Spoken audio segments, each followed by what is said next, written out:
আসসালামু আলাইকুম। সবাইকে আমন্ত্রণ জানাচ্ছি এবি নিউজ প্রাইম সংবাদে। আপনাদের সঙ্গে আছি আমি সুমাইয়া মেঘলা। শুরুতেই জানিয়ে দেব সংবাদ শিরোনাম। সরকারের দ্বিতীয় অধ্যায়ে নির্বাচনী প্রধান লক্ষ্য প্রেস সচিবের ঘোষণা। ডাকসু নির্বাচনে নতুন প্রত্যাশা, ইসলামী ছাত্র আন্দোলনের পূর্ণাঙ্গ প্যানেল ঘোষণা। আসন পুনর্বহালের দাবিতে জেলায় জেলায় প্রতিবাদ, গণ আন্দোলনের হুমকি। ট্রাম্পের শুল্কাঘাতে জিডিপি নামতে পারে 6%, ভারতের অর্থনীতির ক্ষতচিহ্ন। ইরানি তেলবাহী ট্যাঙ্কার জব্দ, ইরাকের নৌবাহিনীর কঠোর পদক্ষেপ। বিশ্বকাপে আম্পায়ারিংয়ে বাংলাদেশের জেসি, ফিফা র্যাঙ্কিংয়ে নারী ফুটবলারদের উন্নতি। দর্শক, এতক্ষণ শুনছিলেন শিরোনাম, এখন বিস্তারিত। আজ থেকে দেশের অন্তর্বর্তী সরকারের দ্বিতীয় অধ্যায়ের সূচনা হলো। এই নতুন পর্যায়ের প্রথম ও সবচেয়ে গুরুত্বপূর্ণ কাজ হলো নির্বাচনকে সুন্দরভাবে, শান্তিপূর্ণ ও উৎসব মুখর পরিবেশে সম্পন্ন করা।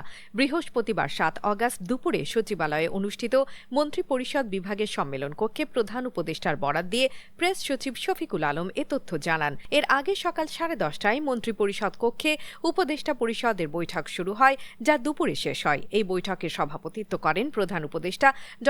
মোহাম্মদ ইউনুস। বৈঠকে বিভিন্ন গুরুত্বপূর্ণ বিষয়ে আলোচনা হয়েছে বলে জানানো হয়েছে। প্রধান উপদেষ্টা তার বক্তব্যে উল্লেখ করেন, গত 5 অগাস্ট আমাদের প্রথম অধ্যায় শেষ হয়েছে। আজ থেকে দ্বিতীয় অধ্যায় শুরু হলো। আগামী রোজার আগে নির্বাচন সম্পন্ন করার লক্ষ্য রয়েছে। এবার আমাদের সর্বশেষ দায়িত্ব পালনের পালা, নির্বাচন অনুষ্ঠান। আমরা আমাদের সর্বশেষ এবং সবচেয়ে গুরুত্বপূর্ণ অধ্যায়ে আমরা এবার একটা নির্বাচিত সরকারের কাছে দায়িত্ব হস্তান্তরের প্রক্রিয়া শুরু করব। অন্তর্বর্তী সরকারের পক্ষ থেকে আমি প্রধান নির্বাচন কমিশনারের কাছে চিঠি পাঠাবো, যেন নির্বাচন কমিশন আগামী রমজানের আগে 2026 সালের ফেব্রুয়ারি মাসে জাতীয় নির্বাচন অনুষ্ঠানের আয়োজন করেন। প্রেস সচিব শফিকুল আলম বলেন, প্রধান উপদেষ্টা বলেছেন, আজ থেকে দ্বিতীয় অধ্যায় শুরু এবং এর প্রধান লক্ষ্য হলো নির্বাচনকে সুন্দরভাবে সম্পন্ন করা। আমাদের পুরো মনোযোগ এই কাজে। আমরা চাই নির্বাচন হবে উৎসবমুখর ও শান্তিপূর্ণ পরিবেশে। পাশাপাশি দুটো অন্য গুরুত্বপূর্ণ কাজ আছে। একটি হলো সংস্কার, আরেকটি হলো ট্রায়াল বা পরীক্ষামূলক ব্যবস্থা। নির্বাচনের তারিখ নিয়ে প্রশ্নের জবাবে শফিকুল আলম বলেন, নির্বাচনের তারিখের বিষয়ে সিদ্ধান্ত নেওয়া হচ্ছে নির্বাচন কমিশনের মাধ্যমে। তারা আপনাদের জানিয়ে দেবেন। আজকের থেকে উনি বলেছেন যে আজকের থেকে দ্বিতীয় অধ্যায়ের শুরু, এবং উনি বলেছেন যে এই দ্বিতীয় অধ্যায়ের প্রথম এবং প্রধান কাজ হলো নির্বাচন সুন্দরভাবে করা। এটাই প্রধান কাজ। এই ক্যাবিনেটের মিটিংয়ের আজকে এটাই প্রথম এই বিল্ডিংয়ে। এখন থেকে হয়তোবা মাসে একবার এখানে মিটিং হবে। এখন এটা ডিসাইড হয়নি। এটা cabinet council of adviser decide করবেন যে এখানে কয়টা মিটিং হবে ক্যাবিনেটের। আর ঢাকা বিশ্ববিদ্যালয় কেন্দ্রীয় ছাত্র সংসদ ডাকসু নির্বাচনের আনুষ্ঠানিকতা শুরু হয়েই গেল। সংগঠনটির পক্ষ থেকে প্রথমবারের মতো পূর্ণাঙ্গ প্যানেল ঘোষণা করা হয়েছে, যা দিয়ে নির্বাচনী প্রক্রিয়ায় নতুন মাত্রা যোগ হলো। বৃহস্পতিবার 7 অগাস্ট বিকেলে ঢাকা বিশ্ববিদ্যালয়ে ডাকসু ভবনের সামনে এক সংবাদ সম্মেলনে ইসলামী ছাত্র আন্দোলন বাংলাদেশ তাদের নির্বাচনী প্যানেল প্রকাশ করে। সংগঠনটির কেন্দ্রীয় সেক্রেটারি জেনারেল মাহবুবুর রহমান নাহিয়ান এই প্যানেল ঘোষণা করেন। তিনি বলেন, আমরা শিক্ষার্থীদের কল্যাণমূলক ছাত্র রাজনীতি চর্চা করে আসছি এবং বিগত 3 যুগ ধরে অপরাধ প্রবণতা থেকে মুক্ত থেকে শিক্ষার্থী বান্ধব ভূমিকা পালন করার চেষ্টা করছি। তিনি আরো বলেন, নির্বাচনী পরিবেশে পুঁজিবাদে আস্ফালন ও টাকার ছড়াছড়ি বিষয়টি সন্দেহের চোখে দেখা উচিত। আমরা বিশ্বাস করি শিক্ষার্থীদের স্বার্থে নিরপেক্ষতা ও ন্যায্যতা বজায় রাখতে হবে। ঢাকা বিশ্ববিদ্যালয় ছাত্র সংসদে তারা নির্বাচনের জন্য পূর্ণাঙ্গ প্যানেল আমরা ঘোষণা করেছি এবং এই প্যানেলে ভিপি হিসেবে নির্বাচন করবে ইসলামী ছাত্র আন্দোলন বাংলাদেশ ঢাকা বিশ্ববিদ্যালয়ের সাবেক সভাপতি ইয়াসিন আরাফাত। জিএস হিসেবে নির্বাচন করবে ইসলামী ছাত্র আন্দোলন বাংলাদেশের assistant secretary general Khairul Ahsan Marjan, এবং এজিএস হিসেবে নির্বাচনে লড়াই করবে ইসলামী ছাত্র আন্দোলন বাংলাদেশ ঢাকা বিশ্ববিদ্যালয় শাখার সাধারণ সম্পাদক সাইফ মোহাম্মদ আলাউদ্দিন। এবং আমাদের পূর্ণাঙ্গ প্যানেল আজকে আমরা ঘোষণা করেছি। 28 সদস্য বিশিষ্ট যে প্যানেল রয়েছে, পূর্ণাঙ্গ প্যানেলই আজকে আমরা ঘোষণা করেছি। নির্বাচন কমিশনের কাছে আমাদের প্রত্যাশা, আমরা ইতিমধ্যেই লক্ষ্য করেছি যে ডাকসু নির্বাচনকে বানচাল করার জন্য বিভিন্ন পক্ষ, বিভিন্ন মহল ক্যাম্পাসকে অস্থিতিশীল করার পায়তারা করছে, চেষ্টা করছে।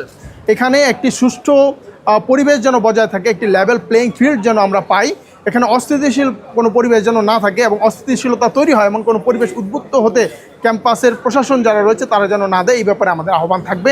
একটি সুষ্ঠু, সুন্দর এবং আনন্দমুখর একটি ডাকসু নির্বাচন আমরা দেখতে চাই। এখানে দেখেন, ক্যাম্পাসের স্বার্থে আমরা বলেছি, আমাদের আমির ইতিমধ্যেই ইসলামী আন্দোলন বাংলাদেশের যিনি আমির রয়েছেন জাতীয় নির্বাচনে তিনি বলেছেন যে ইসলাম, দেশ, মানবতার কল্যাণে যারাই কাজ করতে চায় তাদের সাথে তিনি সমন্বয় করবেন। ঠিক একইভাবে এই ক্যাম্পাসে যারা ক্যাম্পাসের কল্যাণে, শিক্ষার্থীদের কল্যাণে এবং মানবতার কল্যাণে, ইসলামের কল্যাণে কাজ করতে চায়, আমরা তাদের সাথে সমন্বয় করতে প্রস্তুত রয়েছি। আমাদের আলোচনার দরজা খোলা আছে। আমরা বেশ কিছু সংগঠন আগামী ত্রয়োদশ সংসদ নির্বাচনের জন্য প্রস্তুতি নিচ্ছে দেশ, কিন্তু তারই মধ্যে আসন পুনর্বিন্যাসের বিরুদ্ধে আন্দোলন চাঙ্গা হয়ে উঠছে। কুমিল্লা, নোয়াখালী ও বাগেরহাটে পৃথক পৃথকভাবে বিশাল বিক্ষোভ, মানববন্ধন ও প্রতিবাদ সভা অনুষ্ঠিত হয়েছে। এসব কর্মসূচির মাধ্যমে এলাকাবাসী স্পষ্ট করে দিয়েছে, তারা যদি আসন বিন্যাসের আগের মতো না হয় তাহলে ব্যাপক বৃহৎ আন্দোলনের হুমকি দেওয়া হবে। কুমিল্লায় ৯ নম্বর সংসদীয় আসনের পুনর্বহালের দাবিতে বিকেল থেকে সন্ধ্যা পর্যন্ত মহাসড়ক অবরোধ করে স্থানীয়রা। এতে সব ধরনের যানবাহন বন্ধ হয়ে যায়, সৃষ্টি হয় লম্বা যানজট। অন্যদিকে নোয়াখালীর সদর সুবর্ণচর আসন থেকে অশ্বদিয়া ও নেয়াজপুর ইউনিয়ন বাদ দেওয়ার প্রতিবাদে সেখানে বিক্ষোভ মিছিল, স্মারকলিপি, মানববন্ধন ও সড়ক অবরোধের মাধ্যমে ক্ষোভ প্রকাশ করা হয়। কুমিল্লায় অংশগ্রহণকারী বিভিন্ন শ্রেণী পেশার মানুষ ব্যানার, ফেস্টুন ও প্ল্যাকার্ড হাতে নিয়ে প্রতিবাদে সামিল হন। তারা দাবি করেন কুমিল্লা ৯, সদর দক্ষিণ, মহানগর দক্ষিণ, ১৯-২৭ নম্বর ওয়ার্ড ও নবগঠিত লালমাই উপজেলা আসনের কাঠামো যেন পুনর্বহাল হয়। বিশ্ব অর্থনীতির কেন্দ্রবিন্দুতে এখন এক ভয়াবহ ঝুঁকি। মার্কিন প্রেসিডেন্ট ডোনাল্ড ট্রাম্পের অতিরিক্ত শুল্ক আরোপের কারণে ভারতের অর্থনীতি গভীর সংকটে পড়ার আশঙ্কা প্রকাশ করেছেন বিশ্লেষকরা। বিশেষ করে ভারতের পণ্যের উপর শুল্ক বাড়িয়ে ৫০% করার সিদ্ধান্তের ফলে ব্যবসা চালিয়ে যাওয়া অত্যন্ত ঝুঁকিপূর্ণ হয়ে উঠছে বলে সতর্ক করে দিয়েছেন দেশটির রপ্তানিকারকরা।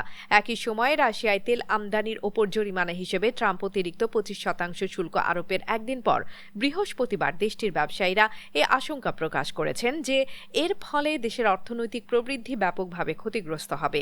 পরিস্থিতি এতটাই গুরুতর যে ভারতের প্রধানমন্ত্রী নরেন্দ্র মোদী স্পষ্ট করেছেন, আমাকে ব্যক্তিগতভাবে বড় মূল্য দিতে হবে এবং আমি এর জন্য প্রস্তুত। অপরদিকে বিরোধী দল কংগ্রেস নেতা রাহুল গান্ধী এই শুল্ক সিদ্ধান্তকে অর্থনৈতিক ব্ল্যাকমেল বলে মন্তব্য করেছেন। ভারতের শেয়ার বাজারেও এই শুল্কের প্রভাব পড়েছে। বৃহস্পতিবার সূচক প্রায় 0.31% কমে গেছে। আরব উপসাগরের গা ঘেঁষে ইরাকের নৌবাহিনী একটি গুরুত্বপূর্ণ অভিযান চালিয়ে জব্দ করেছে একটি তেলবাহী ট্যাঙ্কার। বসরা বন্দরের দক্ষিণে অবস্থিত জলসীমা থেকে লাইবেরিয়ার পতাকাবাহী ওই ট্যাঙ্কারকে আটক করা হয়, যেখানে কার্গোতে ছিল প্রায় ২.৫ লাখ টন কালো তেল।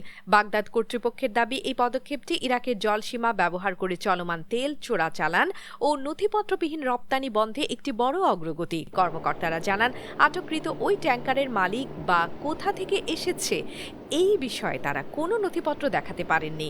এ নিয়ে জিজ্ঞাসাবাদে বোঝা গেছে কার্গো তেল বা মালিকানা সংক্রান্ত কোনো বৈধ নথি নেই। বিশ্লেষকদের মতে এই ধরনের অভিযান ইরাকের অখণ্ডতা ও আন্তর্জাতিক মান বজায় রাখতে গুরুত্বপূর্ণ। বিশেষ করে মার্কিন নিষেধাজ্ঞার কারণে ইরানের তেল রপ্তানি বন্ধ করার জন্য চোরাই পথে চলাচল বন্ধ করতে এ ধরনের কঠোর পদক্ষেপ অব্যাহত রয়েছে। যুক্তরাষ্ট্রের চাপের মধ্যে ইরাকও চায় যাতে তার জলসীমা ব্যবহার করে তেহরান তেল রপ্তানি করতে না পারে। আগামী ৬ সেপ্টেম্বরে মাঠে গড়াতে চলেছে আইসিসি নারী ওয়ানডে বিশ্বকাপের মহারণ।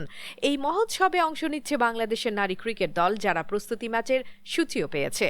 বিশ্ব ক্রিকেটের সর্বোচ্চ নিয়ন্ত্রক সংস্থা আইসিসি ঘোষণা করেছে ২৫, ২৭ ও ২৮ সেপ্টেম্বর অনুষ্ঠিত হতে যাচ্ছে এই ৩ দিনের প্রস্তুতি ম্যাচগুলো। এই ম্যাচগুলোতে অংশ নেবে ৮টি দলের প্রস্তুতি, যাতে প্রতিযোগিতা ও প্রস্তুতিতে আরও জোরদার হয়। তবে এই বিশ্বকাপের এক নতুন দিক নির্দেশনা তৈরি হয়েছে। আলোচনায় উঠে এসেছে বাংলাদেশের নারী আম্পায়ার সাথিরা জাকির জেসের নাম। প্রথমবারের মতো বিশ্বকাপের কোনো ম্যাচে তাকে আম্পায়ারিং করতে দেখা যেতে পারে বলে সূত্র জানিয়েছে।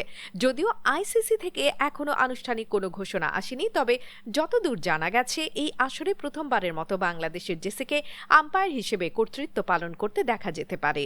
দর্শক, এবার জানাবো ফুটবলের খবর।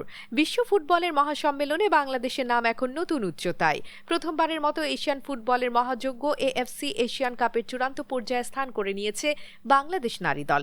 এই অর্জনের ফলে ২০২৭ নারী বিশ্বকাপে খেলার স্বপ্ন আরও কাছে এসে দাঁড়িয়েছে স্বপ্নবাজ ফুটবল প্রেমীদের জন্য। বৃহস্পতিবার প্রকাশিত ফিফা নারী ফুটবল র্যাঙ্কিংয়ে বাংলাদেশের ইতিহাসে সর্বোচ্চ রেকর্ডে উঠে এসেছে। এই র্যাঙ্কিংয়ে লাল সবুজের প্রতিনিধিরা এবার ১০৪ নম্বরে অবস্থান নিয়েছে। এটি তাদের জন্য এক ঐতিহাসিক প্রাপ্তি, কারণ একমাত্র এই র্যাঙ্কিংয়ে বাংলাদেশ এতটা উন্নতি আগে কখনো হয়নি। মাঠের ফুটবলে বাংলাদেশের মেয়েরা যে ধারাবাহিকভাবে ভালো করছে তার ফল এখন চোখে পড়ছে বিশ্ব মানচিত্রে। বিশ্লেষণে দেখা গেছে বাংলাদেশ র্যাঙ্কিংয়ে ২৪ ধাপ উন্নতি করেছে। দর্শক, এতক্ষণ আমাদের সঙ্গে থাকার জন্য জন্য ধন্যবাদ। সর্বশেষ সংবাদ পেতে ভিজিট করুন আমাদের ওয়েবসাইট www.abnewsinternational.com এ। সেই সঙ্গে নিয়মিত ভিডিও নিউজ পেতে আমাদের ফেসবুক পেজ ও ইউটিউব চ্যানেলে চোখ রাখুন।